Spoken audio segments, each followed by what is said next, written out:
YCP అధినేత జగన్మోహన్ రెడ్డి ఆదేశాల మేరకు రాష్ట్ర వ్యాప్తంగా కొనసాగుతున్న రిలే నిరాహార దీక్షలో భాగంగా విజయవాడ 35వ డివిజన్లో మాజీ మంత్రి వెల్లంపల్లి శ్రీనివాసరావు ఆధ్వర్యంలో వైసీపీ నేతలు యువత శాంతియుతంగా నిరాహార దీక్ష నిర్వహించారు. అయితే ఈ కార్యక్రమాన్ని భగ్నం చేసేందుకు టీడీపీ కార్యకర్తలు అత్యుత్సాహం ప్రదర్శించారని వైసీపీ నేతలు ఆరోపిస్తున్నారు.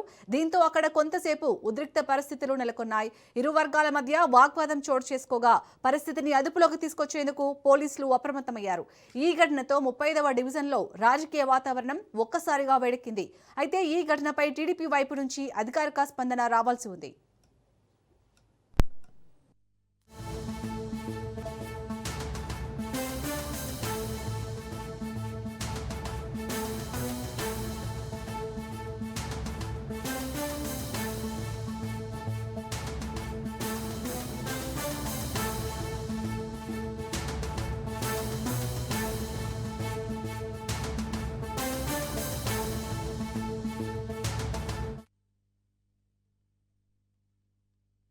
యువత కోసం వైఎస్ జగన్మోహన్ రెడ్డి గారు, మా నాయకుడు జగన్మోహన్ రెడ్డి గారి ఆదేశాల మేరకు యువకులంలో ఏదైతే మీరు మాట ఇచ్చారో ఆ మాట నిలబెట్టుకో, నిరుద్యోగ భృతి ఇవ్వు, అదేవిధంగా ఫీజు రింబర్స్మెంట్ బకాయిలు చెల్లించు, అదేవిధంగా ఏదైతే డిఎస్సీలో అక్రమాలు జరుగుతున్నాయో వాటన్నిటి మీద కూడా డిఎస్సీలో అక్రమాలు జరిగిన మీద విచారణ జరిపించమని మేము అడుగుతున్నాము.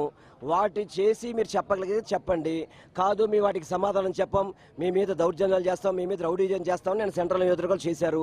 ఈ రోజు ఇక్కడ కూడా తెలుగుదేశం నాయకులు వచ్చి చేయబోతున్నారు. మేము దేనికైనా సిద్ధంగా ఉన్నాం, ఎందుకంటే ప్రజల కోసం పోరాటం చేస్తున్నాం, యువత కోసం పోరాటం చేస్తున్నాం. ఈరోజు యువత గొంతెట్టి అరిస్తే కేంద్ర విద్యాశాఖ మంత్రి రాజీనామా చేశాడు.